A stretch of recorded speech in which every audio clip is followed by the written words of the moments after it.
Hello guys, welcome to my channel. তো একটা video post করা হয়েছিল যেটাতে মিষ্টি কুমড়োর পাতা দিয়ে একটা বড়া রেডি করা হয়েছিল, সেটারই রেসিপি আমি তোমাদের সাথে এখন শেয়ার করছি। তো সবাই চাল কুমড়োর পাতা দিয়ে বড়াটা বানায়, কিন্তু আমার কাছে অ্যাভেলেবেল ছিল না বলে আমি মিষ্টি কুমড়োর পাতা দিয়েই বানালাম। তো ফার্স্টে পাতাগুলোকে নুন দিয়ে মেখে রেখে দিলাম যাতে পাতাগুলো একটু নরম হয়ে যায়।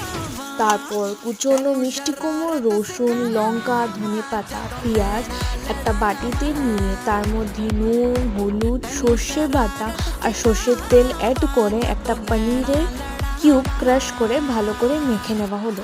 তারপর এক এক করে পাতাগুলোর মধ্যে পুর ভরে শেপ দেওয়ার পর একটা প্লেট নিয়ে তার মধ্যে বেসনের একটা ব্যাটার বানিয়ে সব পাতাগুলোকে ডিপ করে গরম গরম তেলের মধ্যে ভেজে নিলাম।